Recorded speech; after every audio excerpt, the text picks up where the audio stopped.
जय श्री कृष्ण। अभी तक हमने जाना कि इस धरती पर जितने भी लोग हैं वो तीनों गुणों से युक्त हैं, और वो तीन गुण हमने जाने, सत्व, रजस और तमस। और जब तक व्यक्ति इन तीनों गुणों से युक्त है तब तक वो ईश्वर के सानिध्य को प्राप्त नहीं कर सकता। क्यों? क्योंकि कल हमने जाना था कि ईश्वर इन तीनों गुणों से ऊपर है। जिसको जानना है, अगर वो तीनों गुणों से ऊपर है तो उसको जानने के लिए हमें भी तीनों गुणों से ऊपर उठना जरूरी है। अब जब तक हमारे अंदर ये तीनों गुण हैं तब तक हम ईश्वर के सानिध्य को नहीं प्राप्त कर सकते, यह तो स्पष्ट ही है।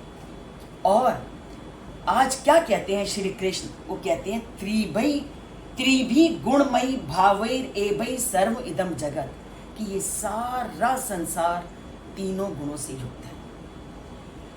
और जब कोई चीज तीनों गुणों से युक्त हो जाती है तो व्यक्ति को क्या है, विचलित कर देती है, मोहित कर देती है।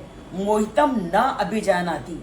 और जब हम मोह जाल के बंधन में फंस जाते हैं तो हम अपने परम लक्ष्य को भूल जाते हैं।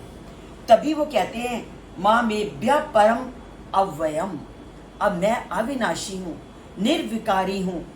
इसलिए जब व्यक्ति तीनों जाल के बंधन में बंधा हुआ है तो वो मुझे जान नहीं पाता। क्योंकि जैसे ही व्यक्ति तीनों गुणों के बंधन से युक्त हो जाता है तो वो माया के जाल से घिर जाता है।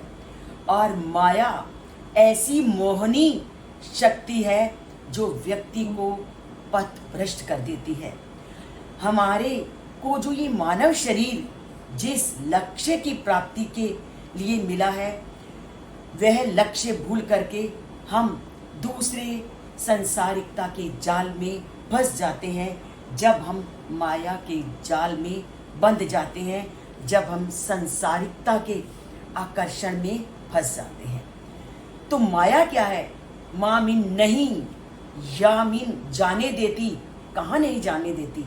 परम लक्ष्य की ओर। संसार में माया एक ऐसी शक्ति है कि जो हमारे जीवन का लक्ष्य है, परम पिता परमात्मा को प्राप्त करना, माया हमें उस परम पिता परमात्मा को प्राप्त करने के लक्ष्य में बाधा बनती है।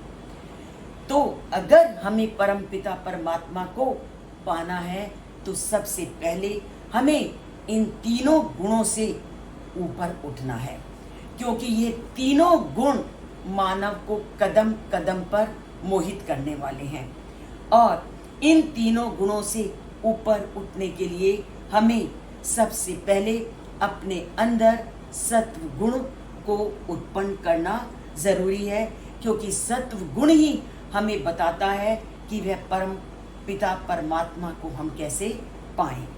जब तक हम अपने अंदर सत्यता, कर्तव्य निष्ठता, समय पर किसी भी कार्य को पूर्ण करना और दूसरों की प्रशंसा करना, उसमें अवगुणों को ना देखना, अहंकार से दूर होना, दंभ से दूर होना, पाखंड से दूर होना, जब तक हम अपने अंदर इन अवगुणों को रोकेंगे नहीं तब तक हम उस परम पिता परमात्मा को प्राप्त नहीं कर सकते। और जिन जिन लोगों ने अपने अंदर इन सत्व गुणों को अपनाने का प्रयत्न किया है वो अवश्य ही उस परम पिता को प्राप्त करने में सफल भी हुए हैं। और इसके बहुत सारे उदाहरण हमने अपने ग्रंथों में पढ़े भी हैं और जाने भी हैं।